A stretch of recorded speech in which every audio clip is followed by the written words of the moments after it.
That is the Scottish tan. Oh, look at that marble. For Pan Am Flight 103. 270 armed race. Firing along 270 victims of that bombing over Lockerbie, Scotland.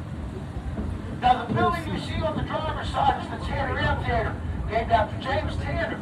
Civil War veteran, double amputee, became a stenographer, recorded Abraham Lincoln's final moments of the assassination. Buried in front of the amphitheater over there. This is where the first Memorial Day ceremonies were held, originally known as Decoration Day. And then past the amphitheater, that gentleman on the horse there, Major General Philip Kearny of New Jersey, lost his arm in the Mexican War, lost his life at the Civil War battle of Chilton.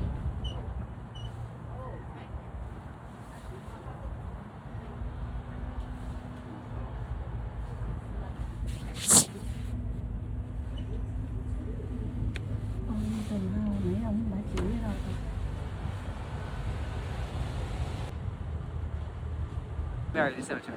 Founder of Arlington National Cemetery, Quartermaster General Montgomery Meigs. Now notice that green marble marker showing on the resting place where son John died in the Civil War, died in the Shenandoah Valley during the Civil War. Now that bronze relief is a reproduction of the way the son's body was found in the battlefield. So section 1 here on the pasture side is where we have the majority of our service members. We have service members from the War of 1812 and the Revolutionary War buried here, which makes Arlington National Cemetery the only national cemetery that has service members from all of America's wars buried here. Now, if you follow the road ahead, you'll find Joint Base Minor Henderson Hall. Now, this is the headquarters for the Old Guard, Case of Platoon, Army Drill Team, Presidential Salute Battery. They all operate out of the buildings over there in front of us there across this, on the other end of the street. Now, Arlington Cemetery is a level 3 arboretum. Highest levels of level 4 have over 8,000 trees, over 500 different varieties. Coming up on the pasture side, notice that third tree swallowing up the marker there on the pasture side. So when a tree swallows up the marker like that, what they'll do is they'll put a plaque in front of the tree with all the service members' information. So we're now in section 13. Design, different design. Now section 13 here in Arlington is where we have the majority of our Civil War service members buried here at Arlington National Cemetery. Have almost 16,000 Civil War service members buried here at Arlington. Notice the markers. Notice how many of those. Almost half Civil War burials at the time were unknown. Now coming up on the driver's side, pasture side, everyone wants the pasture side, a gray marker next to the tree says 4 brothers on it. That's for the 4 McCullough brothers coming up right now on the pasture side. Now they all served together in the Civil War. But they all didn't die during the Civil War. 2 died during the Civil War, the other 2 died later, but they all wanted to be buried together. And that's their final resting place. Now, one row back from the brick wall on the pasture side, final resting place for James Parks, only person buried here, who was born here. James Parks was born into slavery on the plantation. When he became emancipated, stayed on, worked for the Army as a caretaker. Handful of forts, got graves, so well respected that when he passed away, he was given a military honors funeral. The first civilian here at Arlington National Cemetery ever given a military honors funeral. James Parks. Now on the pasture side, got the final resting place for Colonel William H. Crook. Now he was a Washington police officer, became a presidential bodyguard for Abraham Lincoln. He was going to go to the Fort Theater with him that fateful night. President Lincoln sent him home early, gave him the night off. Now coming up on the driver's side, that coming up is the memorial for the rough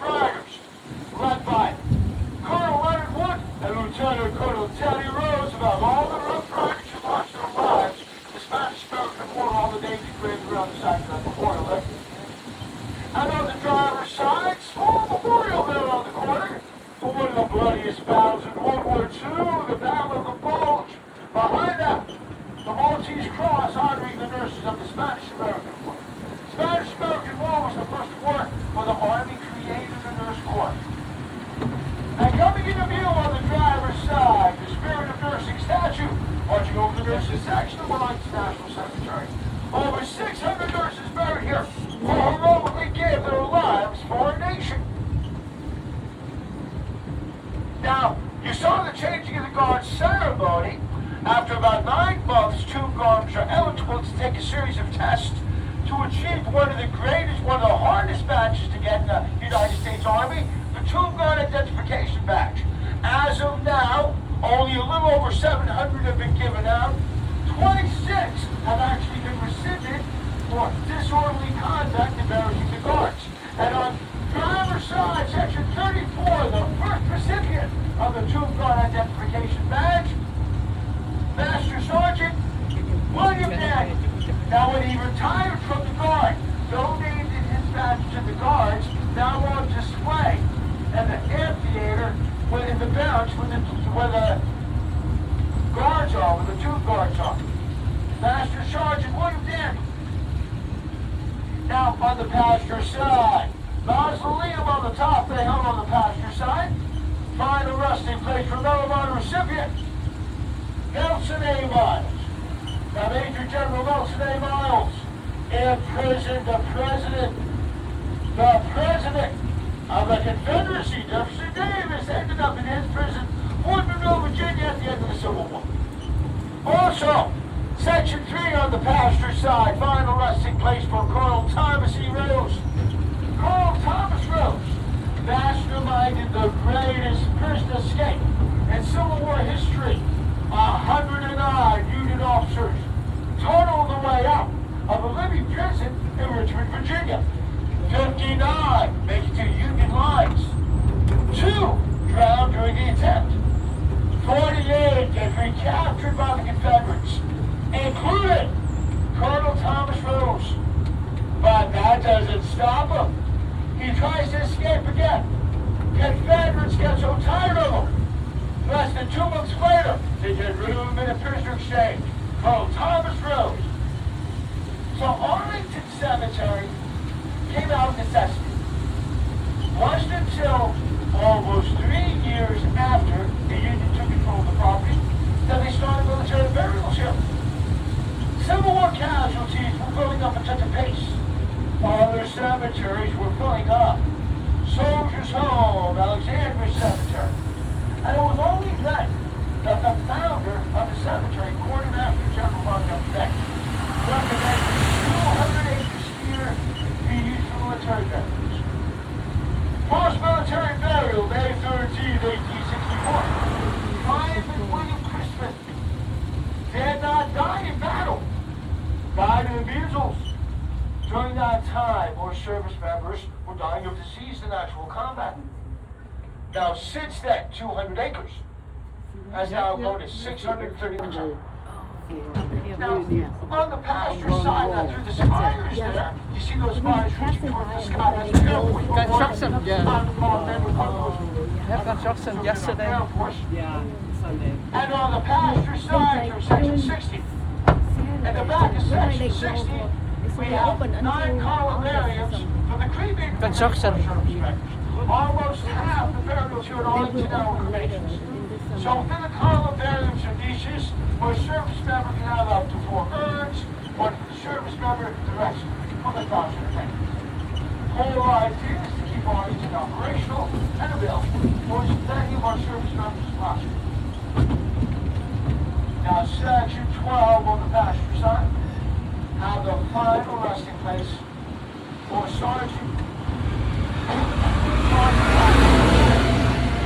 One of the Marines that raced that second club on Monster Banshee at the Battle of Virginia was tragically killed. A week after that famous showroom of the photograph was taken, have 2 of the Marines that raced that flying buried here in Arlington. And in this to Sergeant Strength, have the final resting place in section 34 for Corporal Ira Hayes. So 2 of the Marines that raised that flag buried here at Arlington National Cemetery. Oh my God, all the blood here? Yeah. All right, everyone. Let's see what's heard this poem before. And Flanders fields are rocking low to the cross facing in the sky. The larks still bring, we see some flies. Guys heard them in the guns pull out. We are the dead, short days ago. We lived up dawn, saw a sunset glow, loved that glow up.